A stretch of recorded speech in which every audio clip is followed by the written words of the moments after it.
CM हो, चाहे आपका आईजी हो, चाहे आपका डीआईजी हो, लेकिन आप हमेशा जो है कानून, आईन और पुलिस रूल्स और ज़ाब्ते को मद्देनज़र रखकर आप अपने कार्रवाइयाँ करते हैं। जी, अब बताएं। मैं जब सांगड़ में आया तो वजीर आजम का जिला था सांगड़। कभी मरहूम मोहम्मद खान जो ने मुझे ये नहीं कहा इसको हटाओ, इधर लगाओ, इसको लगाओ, नो। उसने कभी इंटरफेयर ना, उसको वो डीआईजी भी नहीं करता था असद शर्मा, उसको पता था कि ये इंटरफेयर में ऐसे चीज में नहीं करता था, नेवर। और जिसको मैंने लगा दिया मेरी मर्जी, सस्पेंड किया मेरी मर्जी, निकाल दिया नौकरी से मेरी मर्जी। अच्छा, ये मुझे बताएं, पीर साहब जो पगाड़ा थे वो भी इतला ये थी, बड़ी मुदाखलत करते थे पुलिस के कामों में, कभी एसएचओ की पोस्टिंग आपसे करवा रहे हैं, कभी इसको छुड़वाओ, ऐसा कभी नहीं। नहीं नहीं नहीं, मैं सलाम करता हूँ अपने पीर साहब पगाड़। अच्छा। और हाँ, वो अभी अल्लाह के पास है, मगर अल्लाह उनको जन्नत नसीब करे। कभी भी पुलिस के मामले में मुझे कभी नहीं कहा कि इसको क्यों पकड़ा, इसको क्यों छोड़ा, इसको इधर लगाओ, नो नो नो, कभी कभी भी नहीं भाई। उनकी ग्रेडनेस है, ना सिर्फ इधर सखर में मैं उनके बाद 2-3 दफा मुझे खाने पे बुलाए, और इवन राजा साईं प्रेजेंट है, हमारे दोस्त भी हैं, पुराने दोस्त भी हैं, उनके साथ शिकार पे भी जाते थे। कभी भी ना राजा साईं ने कहा, ना मुझे नहीं कहा कभी, नेवर। ओके, ये इसको पकड़ो, इसको छोड़ो, इसको अंदर करो, नो। ये डाकू क्यों मारा, इसको पकड़ा। उनके अपने निजामानियों पे उन्होंने मुझ पे फायरिंग की, सिनेमा पे रिटर्न फायरिंग की, मार दिया और सिनेमा से नीचे के उस पर कभी नहीं। निजामानी उनके थे, खास खलीफे थे उनकी सिनेमा। अच्छा जी जी, सिनेमा थी उनकी सांगड़ में। और उनके जो लोग थे उन्होंने फायरिंग की जाके कोर्ट में, किसी मामले पे आपस में जैसे लड़ते हैं, फायरिंग जो की तो वहां एक इनोसेंट बेटा था मोची, वो मर गया, तो 1-2 आदमी को और को गोली लग गई। तो मैं आगे जा रहा था इंस्पेक्शन पे, मैंने जो वायरस पे सुना, मैंने गाड़ी मोड़ी वापस। मैंने कहा ये पुलिस वाले लड़ेंगे नहीं। मैं गया, मैंने गन अपने हाथ में उठाई थी, उनके पीछे ये फरार होके सिनेमा के ऊपर चले गए। और वो सिनेमा खास, आप ये कह रहे हो कि पुलिस वाले जो है वो खलीफा होने की वजह से उससे लड़ेंगे नहीं, मतलब वो जो कुछ करे करने। मैंने ये कहा कि शायद न लड़े, शायद न लड़े, क्योंकि वही लोकल होते हैं, एसएचओ वगैरह तो लोकल होते हैं। और वो हर जगह यही बोलते थे कि ये सरफराज नहीं, हमें तो यही रहना, सारे ऐसे ही बोलते थे, जहाँ मैं रहता था। तो बहरहाल वो जब मैं सिटी थाने की पोजीशन दिया गया, जस्ट अपोजिट सिनेमा के था, उस वक्त सिनेमा था।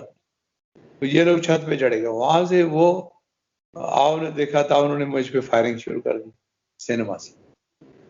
और मैंने वहां ऐसे जो था उसको मैंने कहा वो बड़ी वाली गन ले आओ, एलएमजी ले आओ, एलएमजी फिट कर। तो वो अंदर से एलएमजी उठा के ले आया, जो पट्टे होते हैं ना एलएमजी में होते हैं, बेल्ट, वो मैंने लगाई। और मैंने उनको कहा, आवाज दिया, मैंने उनको कहा, इशारा किया कि हथियार फेंको, मैं फायर करूंगा। उन्होंने जवाब में 1-2 और फायर कर दिए मेरे ऊपर। मैंने बिस्मिल्लाह करके फिर दबा दिया ट्रिगर, दोनों मर गए, नीचे आके पड़े। उनकी हम लाशें उठा के सिनेमा में ले आए, उस पर मुझे पीर साहब ने कुछ नहीं कहा।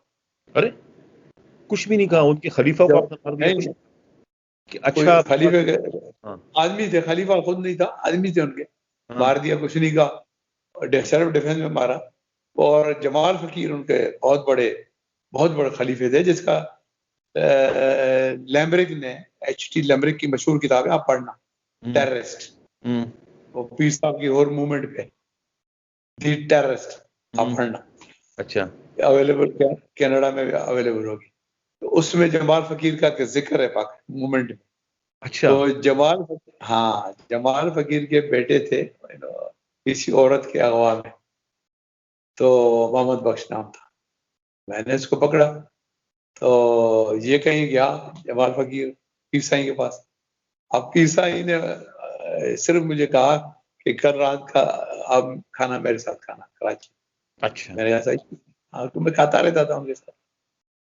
उन्होंने कहा, मैं चला गया, ये जमाल फकीर बाहर खड़ा हुआ था, इसने मुझे देखा तो थोड़ा सा साइड पे हो गया। मैं तो अंदर चला गया पीर साईं के पास और बैठा, उनके साथ बैठा था कुर्सी। तो उसके बाद इसको पीर साईं ने कहा कि पहले इसका मसला हल करते खाने से पहले। ऐसा ही ठीक है, इसको बुलाया। इसने शुरू हो गया कि साईं एसपी साहब ने ये किया, ये किया। उन्होंने पता क्या कहा, अल्लाह उनको जन्नत नसीब करे। उन्होंने कहा कि मैं जानता हूँ एसपी को, खबरदार, एसपी को जानता, तुम ये मतलब नहीं है, तुम मेरे खलीफे हो, अपने बेटों को समझाओ। एसपी को मैं जानता हूँ, ये किस किस्म का आदमी है, आई नो है, जाओ, बस इतना मेरे कहा। क्या बात, आओ खाना खाते। अच्छा, ये इतनी बड़ी बात थी।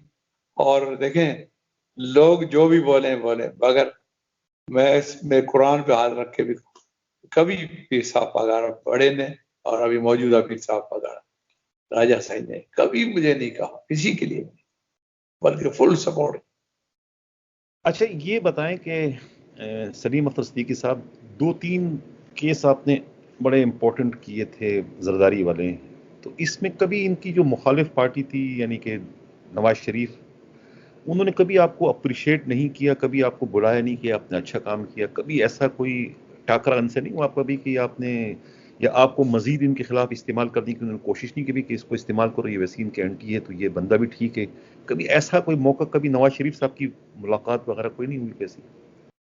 नवाज शरीफ साहब जो है, अगर वो सुन रहे हैं लंदन में भी सुने, तो मैं था 1984 में कसूर में और प्रमोट हुआ होता है, एएसपी हेडक्वार्टर था, अभी प्रमोट होकर जा रहा था फैसलाबाद। तो ये वहां पे आए, तो वो जो एसएसपी थे हमारे, वो छुट्टी पे अक्सर वो चले जाते थे, अख्तर हयात साहब अभी आईजी बने, फिर रिटायर हो गए, अगर है जिंदा है तो वो सुन रहे हो, तो वो छुट्टी पे चले जाते थे। लाहौर उनका घर था, मैं होल्ड करता था 4 पे। तो मुझे मैसेज आया कि नए फाइनेंस मिनिस्टर हैं, उनका नाम है मोहम्मद नवाज शरीफ, और वो आपके पास आना चाहते हैं कसूर में, तो आप सीधा आपके पास आए। फिर मैं ठीक है, फिर उनके बाद उन्होंने खुद कॉल की, मुझे कहा कि सलीम मैं आना चाहता हूँ, मैंने कहा आ जाए। तो मैंने एक एसएचओ को कहा कि आ जाओ, इनको रिसीव कर लें एसएसपी ऑफिस पे। जब ये आए तो मैं भी बाहर निकल के इनको मिला। ये ब्लैक कलर की होंडा सिविक में थे सरकारी, और इन्होंने ब्लू ब्लू पहना हुआ था, जैकेट यानी कोट पहना हुआ था, और आए और मुझे कहा कि मैंने कहा आए चाय पिए आप? नहीं नहीं, वो मुझे मेरा दोस्त है सजाद, डॉक्टर सजाद, वो मेरा भी दोस्त था कसूर में, तो उनके पास मैंने जाना है, तो मुझे कोई अफसर दे दे। मैंने कहा ऐसे जो मैंने बुलाया ये आपको वहाँ ले जाएगा। तो उन्होंने कहा थैंक यू वेरी मच, और चले गए। वहां से मेरी इनके साथ सलाम दुआ हुई, ठीक है। ये मुझे जानते थे। फिर मैं एसपी फैसलाबाद लग गया, और वहां से मुझे इन्होंने रिकमेंड किया सिंध वालों ने कि हमें दो ये अफसर आगे से। तो जब मैं यहाँ पे डाकू वाकू मारने शुरू किए, पहले तो मैंने उसको पकड़ा था आसिफ जरदारी को, तो ये उस वक्त निगरान नहीं, उस वक्त जतोई साहब थे, गुलाम साहब जतोई, निगरान प्राइम मिनिस्टर, निगरान प्राइम मिनिस्टर हुए। पर उनको तो पता था ना कि ये किस किस्म का अफसर है। फिर मैं जब डीआईजी हैदराबाद लग गया, उन्होंने मुझे लगाया वहां डाकू जाके मारो, तो ये उस वक्त प्राइम मिनिस्टर बन चुके थे, नवाज शरीफ यहाँ बन चुके थे। फिर जब वो मुझ पे अटैक हुआ डाकुओं का, और जिसमें मेरा गनमैन शहीद हो गया साथ बैठा हुआ, और डीएसपी शहीद हुआ, तो उसके बाद उन्होंने मुझे फोन किया था वहां से, नवाज शरीफ ने। सुबह सुबह मुझे कॉल की कि आपको अल्लाह ताला ने बचा दिया है, आप जहाद कर रहे हो, ये उनके वर्ड्स सुन रहे भी होंगे, तो आपको अल्लाह ताला ने बचा दिया, आप जहाद करें। खैर मैं डाकू मारता रहा, ये मुझे अप्रिशिएट करते रहे, मिलते रहे, बड़े अच्छी तरीके तबकी देते रहे। तो मकसद है कि जब ये, इनको पता था, जरदारी वालों को पता था, इनको ये पता था कि इसको अब यूज नहीं कर सकते है सच, जो कानून की बात है वो करेगा। फिर मैं हैदराबाद के बाद हट गया, फिर वो डीआईजी टेक्निकल ट्रेनिंग रहा, उसके बाद करप्शन में उसके बाद ओएसडी बन गया। अच्छा। तो हाँ, तो उसके इन्होंने कोई ना, तो मुझे किसी ने कोई सरकारी कोई कहा कि ये ले लें, फ्रॉड ले लें, वो ये जाम साहब बांट रहे थे वो भी नहीं लिया मैंने। जो मेरा मेडल रिकमेंड हुआ था, आईजी ने किया था, चीफ मिनिस्टर किया था, कायदे पुलिस मेडल वहां रख के बैठ गए। और चौधरी शुजात ने मुझे इतना लंबा चौड़ा being interior minister appreciation letter भेजा था। चौधरी शुजात के साथ भी मेरी बड़ी अच्छी दोस्ती रही है। कैसे वो कैसे उनके साथ कैसे हुई आप? मेरी मुझे हाँ, बीच में वो कोई जब वो जनरल परवेज मुशर्रफ के साथ थे एंड में, जी जी, जनरल परवेज मुशर्रफ के साथ थे, और उनके भाई थे चीफ मिनिस्टर पंजाब, परवेज इलाही। तो हाँ, तो उस जमाने में इनको तो, अब ताल्लुक तो उनका 90 से बाद जब ये इंटीरियर मिनिस्टर थे चौधरी शुजात, तो वहां जब मैं मुलाकात के लिए गया था जनरल साहब के साथ, तो इनको पता था कि किसके थ्रू जा रहा हूँ, क्यों जा रहा हूँ।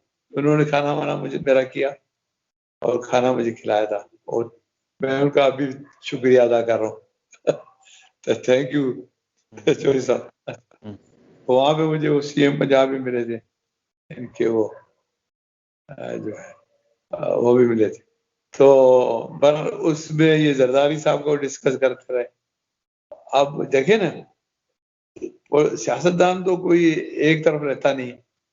मैंने प्यासे की भी आपको बात बताई, कभी इधर कभी उधर, कभी उधर कभी इधर। हमारे यहाँ तो ये हाल है।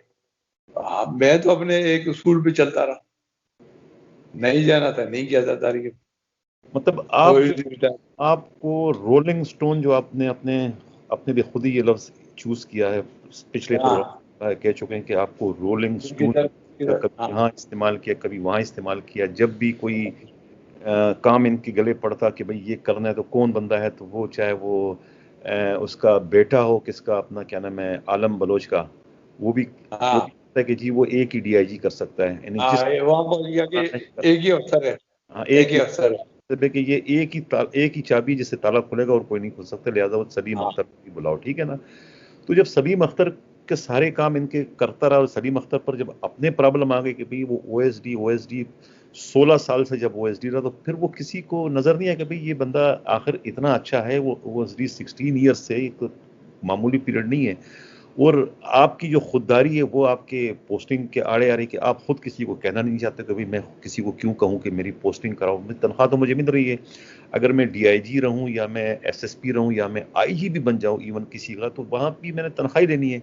तनख्वाह में कमी बेशी तो हो सकती है, लेकिन बाकी तो वो आपने किसी और मामलात से आपको कोई ताल्लुक नहीं है। लिहाजा इसी वजह से मेरा ख्याल है कि आपने ज्यादा कोई कोशिश नहीं की कि मैं पोस्टिंग लूं या ना लूं, इसलिए कि पोस्टिंग।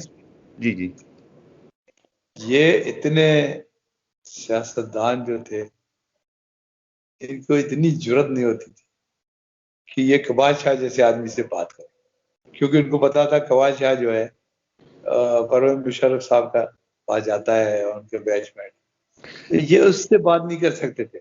नहीं, वो तो मुझे किसी ने कहा, मैं इंटरप्ट करूं, वो उनका बैजमेट कहता नहीं, बल्कि कोई गाजी था जो बलूचिस कोयटा में वहां का जो कोर कमांडर थे, यहाँ सिंध में कोर कमांडर जनरल गाजी, उनका बैजमेट था, ये मुझे किसी ने कहा। हो सकता है, मगर ये फिर उनकी गुड बुक्स में आ गया था ना, जब तो इंटीरियर सेक्रेटरी लगा था ये।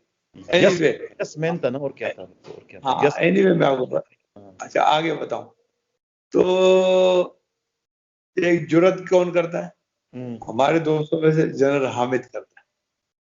अच्छा, जनरल हाँ, वो थे इनके स्टाफ, चीफ स्टाफ थे, जनरल स्टाफ थे। तो मुशर्रफ साहब, अब हिम्मत कौन करता है हमारे दोस्तों में से, फिर पाकिस्तान आर्मी का जनरल, जिसने मुझे 1 मिनट में वहां से बलूचिस्तान से ट्रांसफर कराया और कहा कि डायरेक्टर FIA लगाओ, जिसकी वजह से मुझसे कमाल शाह ने माफी मांगी थी। अच्छा, इसमें इन्हीं बुजदिलों में मैंने उसको शेरपाव को देखा, वो भी एक बुजदिली था। किसी ने मुझे बुलाया उसके साथ, और पैसे लेता था, करप्ट था वो, ये शेरपाव जो था वजीर दाखिला जो इनके दौर में है, बस पैसे लेता था, ये करप्ट था। अच्छा। पैसे लेता था। तो अब ये भी जो है बोलता कि मैं देखता हूँ कमाल शाह से ये वो आए बाएं दाएं शाएं, ठीक है ना। तो एनीवे ये इनका हाल था, जिन आपकी बोल रहे हैं ना सियासतदानों का, ये इनका हाल था। वो तो नवाज शरीफ तो चले गए थे बाहर इसराइल में, तो बाकियों का हाल ये था। असल में पता क्या मसला ये है कि जो हरामखोरी होती है ना, चाहे वो पुलिस में हो या ब्यूरोक्रेट में हो, तो वो हरामखोरी जो है वो इंसान के जुर्रत को जो है वो बहादुरी को खत्म कर देती है। उसमें फिर बुजदिली तो आ जाती है, वो बहादुर सही नहीं हो है, सकता, फिर वो अकड़ नहीं सही। सकता किसी की आंखों में आंखें। जिस तरह आप आंखों में आंखें डाल के बात करते हो कि नो, चीफ मिनिस्टर से आपने कह दिया गौसर अली शाह के कि मैं नहीं करूंगा ट्रांसफर। अगर आप ही जगह कोई और होता, करप्ट होता, तो कहता है जी सर आप एक क्या, मैं 10 एसएचओ को सस्पेंड क्या, मैं डिसमिस कर दूंगा इनको। वो ये भी कर देते हैं, लेकिन आप अड़ गए देखिए कि मैं आपको एक और बात बताऊं। जी। ये अब्दुल्ला शाह साहब थे ना, हम्म। सीएम सिंध थे, हम्म। और एक दफा क्या हुआ कि अब मैंने इनका बहुत बड़ा जलसा भी कराया था, इन्होंने अपनी कुर्सी छोड़ के मुझे बिठाया था। अच्छा। सबको हाँ, अच्छा। ये सबको पता है। जब हम किले का जलसा करके आ रहे थे, किले का जलसा मैंने कराया था मैंने। हैदराबाद का। और हाँ, और अपने प्रेसिडेंट सीएम जो है, अगर मुराद अली शाह हमसे छोटा है, तो मुराद अली शाह अगर देख रहा है तो उसको भी याद है ये जलसा मैंने कराया था।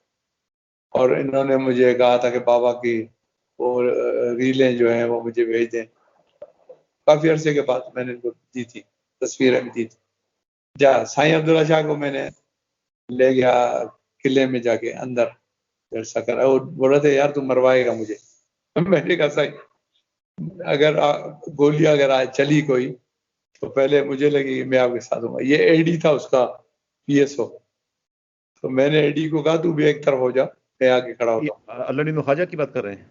हाँ, ये वहाँ पीएसओ था उसका, मुराद अली शाह इसका, अब्दुल्ला शाह का। अच्छा। अब्दुल्ला शाह का। स्टेज पे ही खड़ा हुआ था तो मेरे साथ, मैंने कहा तू पीछे हो, आगे मैं खड़ा होता हूँ साईं के। एनीवे, तो जब वो हम जलसा करके आए, यस इसको एडी को भी पता होगा, जलसा करके आए तो सांचीज होटल हैदराबाद में वहाँ खाना रखा हुआ था। उन्होंने बाहर लगवाया हुआ था, टेबले वेबले बाहर लगवाए, पल्ले शल्ले बनवाए थे ये। तो सीएम की कुर्सी जाहिर है सेंटर पे होती।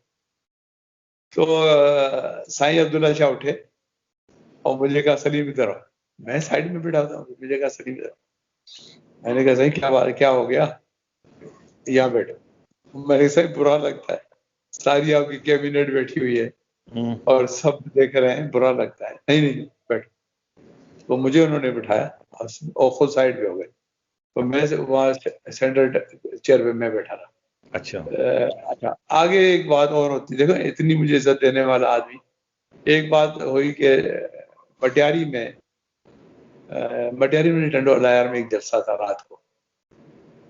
जलसा था तो साईं उम्मेद अली शाह मरहूम के उस पे था, साईं बुरहान शाह के बेटे, उनके बंगले पे था जलसा। मैं इनके साथ ही बैठा होता सीएम थे।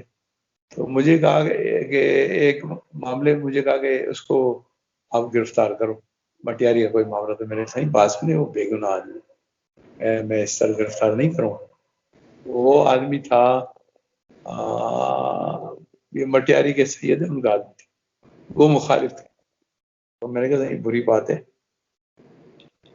मैं नहीं पकड़ूंगा। अच्छा, दूसरे दिन जब हम उनको सी ऑफ करने आए तो मुझे फिर कहा।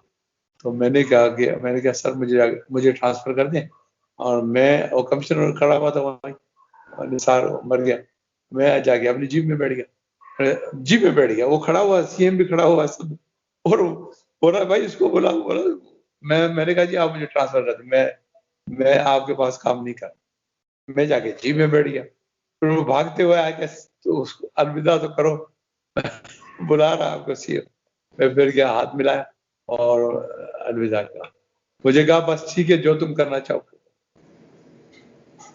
हालांकि इतनी इज्जत देने वाले आदमी को भी मैंने ये किया उसको। मतलब मैं वही तो कह रहा हूँ ना कि इतना जुर्रत जो है वो उसी वक्त इंसान में आती है जब वो कि बिल्कुल बेदाग हो, मतलब कि उस पर पैसे कोई। नहीं लेते थे, हाँ। देखे ना, हमें थोड़ी था कि ये इतनी मंथली इधर से आ रही है, इतनी मंथली उधर से आएगी, उसको उधर से पैसे लूंगा। हमें तो था ही नहीं, हमें था ये पे वैसे भी घर जाऊंगा तो पे तो मिलेगी, अच्छा है बच्चों के साथ बैठा रहूंगा।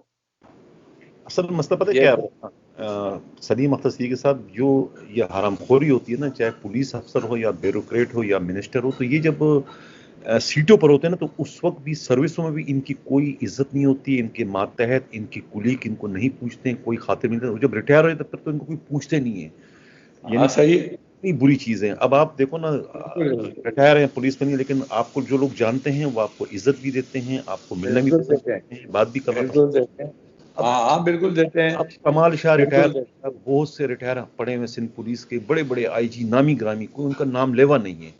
यानी जी हैं। मुझे नहीं नहीं नहीं पूछता है कि ये कोई आईजी भी रहा है कि नहीं रहा है, लेकिन बशीर सदीकी को लोग याद रखते हैं कि भाई हाँ, कमर आलम था, उसको कोई याद रखते हैं, आफ्ताब नबी को हाँ लोग, हाँ, वो अच्छे अफसर थे जो ना, करप्ट हैं, मलक मोहम्मद नवाज, मलक हाँ, मोहम्मद नवाज, हाँ, उनको लोग मलक याद रखते मोहम्मद हैं। नवाज। यानी अब हाँ हिस्ट्री को लोग याद रखते हैं कि भाई ठीक है, सईद खान को लोग याद रखते हैं कि भाई अच्छा अफसर हाँ, था। वो बड़ा अच्छा ऑफिसर, सही ऑनेस्ट, सईद ऑनेस्ट खान आदमी। और आपकी जो मिलाप था, कभी आप दोनों का मिल के कभी हुकूमत से या इनसे कभी टकराव हुआ किसी मैटर में, किसी केस में, सईद खान और आप दोनों देखिए का? मुझे फुल सपोर्ट कर, मुझे फुल हर बात में, कभी कभी उस आईजी ने मुझे नहीं कहा मेरे मामले में दाखिल नहीं, उनके साथ आप कभी भी। कहाँ, उनके साथ कहाँ रहे आप तो, जब सईद मैं खान आई? हैदराबाद था, बस एक ही पोस्टिंग थी हैदराबाद की, जो मैं ऑपरेशन किया था अच्छा। हैदराबाद में, और ये आईजी थे, तो मुझे कहते थे कि यार जो मर्जी करो, बस तुम ही करके दो जो करना है, क्योंकि वहाँ बड़े हालात खराब थे ना, कैप्चर किया हुआ था, पूरा हैदराबाद कैप्चर किया हुआ हम्म। था वो, बल्कि वहाँ की आवाम दंग थी इससे, शरीफ कालिया, वहाब अंसारी, खालिद काजमी, हम्म। इन्होंने पूरी शाही बाजार लूटी हुई थी। खाता चौक तक ये बैठते, तख्त लगाते थे, रात तख्त लगा के बैठते थे। नाज़रीन, से कबल के मैं प्रोग्राम के अगले हिस्से की जाने बढ़ूँ, जिन लोगों ने अभी तक हमारे चैनल को सब्सक्राइब नहीं किया है, उनसे गुजारिश भी है, दरख्वास्त भी है, अगर वो चाहते हैं कि हक व सदाकत का ये सफ़र इसी तरीके से जारी व सारी रहे, तो हमारे चैनल को सब्सक्राइब भी करें, लाइक भी करें और शेयर भी करें। नाज़रीन, कल के प्रोग्राम में जो है वो सिंध पुलिस के साबिका डीआईजी सलीम अख्तर सिद्दीकी से होने वाली गुफ्तगू के दौरान जो है मुर्तज़ा भुट्टो के कत्ल के बारे में कुछ बातचीत उनसे हुई थी कि कत्ल में कौन मुलविस है, कौन इसका जिम्मेवार है, क्यों डीआईजी शुएब सलल जो है बंगले से बाहर नहीं निकले, जब उनके बंगले के बाहर जो है एक मैदान जंग बना हुआ था और पुलिस जो है फायरिंग कर रही थी, और फायरिंग के नतीजे में जो है मुर्तज़ा भुट्टो जो है वो उनकी हलाकत हो जाती है, और उनकी जिम्मेवारी वो क्यों नहीं है, तो उस पर जो है वो डीआईजी सलीम अख्तर सिद्दीकी ने जो है वो अपने अंदाज से जो है उनके जवाबात दिए। अब इस सिलसिले में जो मज़ीद मुझे इत्तला मिली है, पता ये चला है कि यानी कि इस वाक़े से एक रोज़ कबल जो है मुर्तज़ा भुट्टो जो है वो अपने जानिसार अली सुनारा, जिसे पुलिस ने गिरफ्तार कर लिया था, उनके बाजियाबी के लिए जो है सीआईए के मुख्तलिफ सेंटर्स में जो है वो छापे मारते हैं। वो कभी सीआईए सदर, कभी सीआईए गार्डन, कभी सीआईए ली मार्केट, यहाँ सब जगह जाके वो तोड़ फोड़ करते हैं और अपने जानिसार अली सुनारा को वो तलाश करते हैं, जिसमें नाकाम हो जाते हैं। जब वो गार्डन सीआईए सेंटर जाते हैं तो वहां पर भी ये हरकत करते हैं। उसके बाद जो है वहां के जो ड्यूटी अफसर होते हैं, एएसआई सलीमुल्लाह कुरैशी जो है वो रोजनामचे में जो है इस सारे वाक़े की एंट्री कर देते हैं कि क्या हुआ, इस तरीके से हुआ, इस तरीके से कहने सरकारी काम में जो है वो उन्होंने मुदाखलत की और कांस्टेबल से उनकी गन भी छीन के ले गए। ये तमाम तस्करा जो है एएसआई सलीमुल्लाह कुरैशी अपने रजिस्ट्रेशन डायरी में कर देते हैं, लेकिन जिसके बाद जो है उन्हें उनके आला अफसरान जो है वो बुरा भला कहते हैं कि आपने ये सब क्या कर दिया, खामखा इतनी बड़ी मुसीबत हमारे गले पड़ जाएगी, ये आपको नहीं करना चाहिए था। लेकिन बाद में उसी रोजनामचे की एंट्री को बुनियाद बनाकर जो है एएसआई सलीमुल्लाह कुरैशी की मुद्दयत में जो है मुर्तज़ा भुट्टो और उनके 15-20 सूरत शनास साथियों के खिलाफ जो है गार्डन थाने में एफआईआर भी दर्ज हो जाती है। उनके हलाकत से एक रोज़ पहले ये एफआईआर जो है सलीमुल्लाह कुरैशी की मुद्दयत में गार्डन थाने के अंदर दर्ज कर जाती है। सलीमुल्लाह कुरैशी वही सलीमुल्लाह कुरैशी है जिनका ताल्लुक जो है शुहदा के ख़ानदान से बताया जाता है। उनके वालिद सनाउल्लाह कुरैशी कराची पुलिस के एक इंतहाई कामयाब तरीन और दलेर SHO गुजरे हैं। वो वाहिद SHO हैं कि जिन्होंने अपने दौर में जो है अपने ही इलाके के मजिस्ट्रेट को एक गलत हुक्म देने पर मुकदमा दर्ज करके उन्हें हवालात में बंद कर दिया। और उनके एक भाई जो है सईदुल्लाह कुरैशी जो है वो दहशत गर्दों से मुकाबले में जामे शहादत नोश फरमा चुके हैं। मैं पिछले प्रोग्रामों में भी जो है ये सलीमुल्लाह कुरैशी के बारे में बहुत सारे इंकशाफात कर चुका है कि ये वो पुलिस अफसर हैं कि जो अपने दौर के सबसे ज़्यादा बाअसर होम मिनिस्टर जो है जुल्फ़िकार मिर्ज़ा की आंखों में आंखें डालकर बात कर चुके हैं। और उसके बाद जो है एडिशनल IG कराची गुलाम नबी मेमन के हाथों एक नाकर्दा खता के जुर्म में जो है वो रिवर्ट भी कर दिए गए हैं। ये वो ASI हैं।